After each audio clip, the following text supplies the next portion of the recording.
देखिए जी, हम यहाँ पर आज जो मालूम करने जा रहे हैं वो नेक्स्ट लेक्चर हमारे पास है, जो कि एक लेक्चर ऑफ सीरीज़ है। बहुत बेहतर है कि आप पूरी एक तरतीब के साथ लेक्चर्स को सुने। तो हमारे पास सबसे पहले find the polar form, argument of z, log of z, modulus for complex number z is equal to 1 minus iota. ये एक और कॉम्प्लेक्स नंबर की फॉर्म है हमारे पास।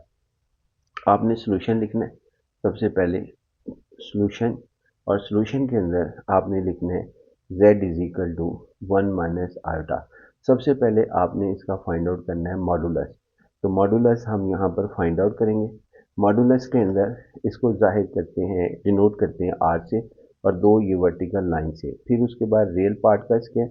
इसमें जो रियल पार्ट है वो आपके पास 1 है, विद साइन लिखना है उसका स्क्वायर। फिर उसके बाद आयोटा का जो कोफिशिएंट होगा वो इमेजिनरी पार्ट हमारे पास -1 है, इसका स्केयर हमने करना है। और ये हमारे पास 1 प्लस 1 स्केयर और इज इक्वल टू 2 का अंडर रूट हमारे पास आ जाएगा। ये हमारे पास इसका फाइंड आउट हो गया है modulus. Step number 2, argument of जी जो है वो हम फाइंड आउट करेंगे। आर्गूमेंट ऑफ जी, या हम इसको आर्गूमेंट ऑफ जी जो है वो फाइंड आउट करेंगे। अब सबसे पहले इसका स्टेप हमारे पास याद रखिएगा कि इसको फाइंड आउट करने के लिए हमें ये लिखना पड़ता है x is equal to r cos theta और y is equal to r sine theta. इसके अंदर अब हमारे पास यहाँ पर हम इस तरीके से करेंगे कि इसको कंपेयर करेंगे जो हमारा कॉम्प्लेक्स नंबर है x प्लस आयोटा वाई से, इज इक्वल टू लिखकर x से मुराद है रियल पार्ट यानी 1 वैल्यू इसकी होगी। अगर यहाँ -1 होगा तो -1 लिखेंगे। x इज इक्वल टू 1 हमारे पास है और r की वैल्यू 2 अंडर रूट हमने फाइंड आउट कर रखी थी, ये हमारे पास, जो कि ये 2 अंडर रूट लिखा गया। उसके बाद यहाँ पे cos थीटा हमारे पास लिखा जाएगा। y की वैल्यू जो हमारे पास है वो इसको कंपेयर करने पे से, जैसा ये आयोटा का कोफिशिएंट यहाँ y है, इधर आयोटा का कोफिशिएंट -1 है, तो y की वैल्यू आपके पास -1 आएगी। जबकि अब हमारे पास क्या कहते हैं, यहाँ पर r के हमारे पास होगा 2 अंडर रूट और यहाँ पे साइन थीटा। अब इसमें से दोनों की वैल्यू फाइंड आउट कर लेंगे। cos theta is equal to 1/2 under root और साइन थीटा हमारे पास, साइन थीटा -1/2 अंडर रूट।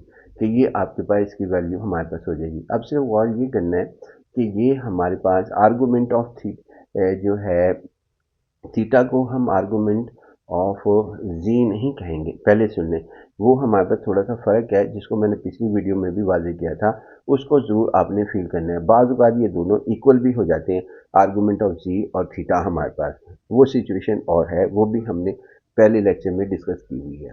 अच्छा जी, अब हमारे पास ये सूरत हाल हो गई कि कॉस थीटा जो है यहाँ पे पॉजिटिव है, यानी 1/2 अंडर रूट पॉजिटिव है, और साइन थीटा ये नेगेटिव है। इट मीन साइन थीटा की वैल्यू का आंसर -1/2 अंडर रूट है, यानी नेगेटिव हमारे पास है। तो अगर थीटा हमारे पास कॉस थीटा पॉजिटिव हो, साइन थीटा नेगेटिव हो, तो ये हमारे पास जो लाई करेगा वो इसके अंदर लाई करेगा हमारे पास फोर्थ में, फोर्थ क्वाड्रेंट के अंदर हमारे पास लाई करेगा। अब इसका मतलब यहाँ लिखेंगे कि theta lies in the fourth quadrant. ये पॉइंट हमने सबसे पहले लेक्चर के अंदर यानी प्रीवियस लेक्चर में डिस्कस किया हुआ है, बाकायदा इसका एक लेक्चर बना के कि ये फर्स्ट क्वाड्रेंट में आल पॉजिटिव होते हैं, सेकंड क्वाड्रेंट के अंदर साइन और कोसिकेंट पॉजिटिव होते हैं, थर्ड में आपके पास यहाँ पे टेन और कॉड पॉजिटिव होते हैं, और फोर्थ में कॉज और थर्ड में टेन और कॉड पॉजिटिव होते हैं, और फोर्थ में कॉज और सीकेंड पॉजिटिव होते हैं, बाकी नेगेटिव होते हैं। उसके बाद फिर हमारे पास ये है कि थीटा हमारे पास लाइक हो जाता है। अब हमने एक छोटा सा स्टेप करना है जो कि हमारी एक टिप है। वो टिप को हमने करने के लिए यहाँ पे इस तरीके से परफॉर्म करेंगे, यानी आप लिखेंगे कॉस थीटा, ये थीटा लिखा हुआ है, इसको दूसरी तरफ ले जाए, theta is equal to cos inverse 1/2 under root. यहाँ पे अगर आपके पास नेगेटिव लिखा हुआ है तो उसको इग्नोर कर देना है और पॉजिटिव ही के लेके जाना है, यानी आपने समझना है कि वहाँ पे पॉजिटिव लिखा हुआ है, चाहे जो भी यहाँ पर वैल्यू हो, 3/2 हो, 1/2 अंडर रूट हो, 1 हो या -1 हो। अगर -1 है तो उसे हम यहाँ पे +1 लिखेंगे। यानी ये एक टिप हमारे पास करते हैं, जब हम कैलकुलेटर के ऊपर theta is equal to cos inverse 1/2 under root, जो कि यानी यहाँ पे आप जो भी लिखा होगा उसे पॉजिटिव ही लेंगे। थीटा की वैल्यू जब हम यहाँ पर फाइंड आउट करेंगे तो आपके पास यहाँ पर आंसर आएगा π/4। अब हमने फैसला करना है कि थीटा π/4 है और theta lies in the fourth quadrant में। तो हमने यहाँ पे पढ़ा था कि जो पिछले लेक्चर के अंदर कि फर्स्ट क्वाड्रेंट में आपके पास थीटा को एज इट लिखते हैं और सेकंड में हम पाई माइनस थीटा लिखते हैं और थर्ड में हम जो है इस थीटा को अगर हमने लिखना हो तो थीटा माइनस पाई लिखते हैं और फोर्थ में हम इसको माइनस थीटा लिखते हैं। अब चूंकि theta lies in the fourth quadrant है, इसका मतलब ये हुआ कि आर्गूमेंट ऑफ जी, यानी कि ये सारे आर्गूमेंट्स हैं। ये फर्स्ट क्वाड्रेंट में theta arg is equal to argument of Z, यहाँ पे भी है, यहाँ पर भी है, लेकिन कौन से को आर्गूमेंट्स को लेना है वो ये बताता है कि theta lies in the fourth quadrant. अगर फोर्थ क्वाड्रेंट में है तो आर्गूमेंट ऑफ जी की जो वैल्यू होगी वो हमारे पास माइनस थीटा होगी, माइनस थीटा। अब यहाँ पे थीटा की वैल्यू जो हमने एक टिप की मदद से फाइंड आउट की थी π/4 होगी और माइनस हमारे पास 7 आएगा, तो आर्गूमेंट ऑफ जी जो है वो माइनस π/4 हो गया। अब हमने यहाँ पर जी इज इक्वल टू आर और उसके बाद यहाँ पे कॉज आर्गूमेंट ऑफ जी, देखिए मैंने यहाँ पे थीटा नहीं लिखा, cos theta plus iota sine argument of z, ये हमने यहाँ पर लिखना है। बेशक अगर मैं यहाँ पे ये लिख दूँ minus theta cos minus theta तब भी सही होगा क्योंकि argument of z minus theta है। यहाँ पे भी आर्गूमेंट ऑफ जी अगर माइनस थीटा लिख दूँ तब भी ये हमारे पास सही होगा। अब जी इज इक्वल टू हमारे पास आर की वैल्यू हमने मालूम की थी, जो आप देख सकते हैं इसको बैक करके वीडियो को, 2√, है। उसके बाद आर्गो कॉज और आर्गूमेंट ऑफ जी माइनस π/4 है, तो लिहाजा यहाँ पे माइनस π/4 आपके पास इसका आंसर आया, प्लस आयोटा और साइन माइनस π/4 हमारे पास इसका आंसर हमारे पास आया। अब इसको थोड़ा सा और सिंप्लीफाई कर लें, z इज इक्वल टू 2 का अंडर रूट और यहाँ पे कॉज इवन फंक्शन है, नेगेटिव एब्जॉर्ब हो जाएगा π/4 और माइनस बाहर आ जाएगा साइन के अंदर, साइन π/4।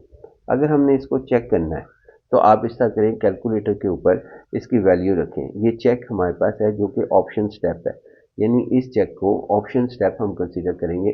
क्यों ऑप्शन स्टेप कंसीडर करेंगे? क्योंकि ये सवाल का हिस्सा नहीं है।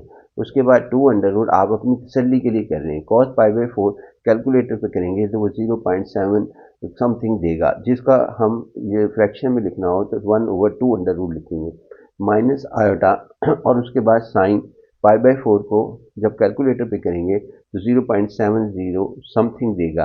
तो उस सूरत हाल में 1/2 इसको लिखेंगे क्योंकि 0.707 उसको हम जो है वो 1/2 ही कहते हैं कैलकुलेटर पे।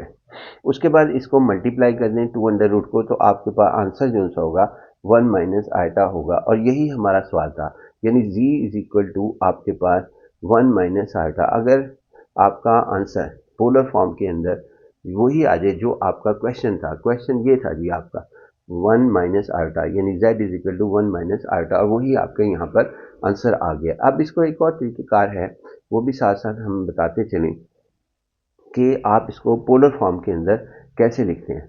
पोलर फॉर्म में इसको हम इस तरीके से लिखते हैं, यानी कि r e⁻ iota argument of z, argument of z, और इसके अंदर ये हमारे पास लिखा जाएगा। अब इसमें क्या है जी, हमारे पास आर्गूमेंट ऑफ जी, ये हमारे पास यानी z is equal to r, और r क्या है हमारे पास 2√, e आर्गूमेंट ऑफ जी आपके पास क्या आया था माइनस π/4, माइनस π/4 आपके पास आया था जी, ये लिखा हुआ है, तो ये वैल्यू हम यहाँ सब्स्टिट्यूट कर देते हैं, माइनस π/4 आयोटा, ये इसका आंसर हमारे पास आया।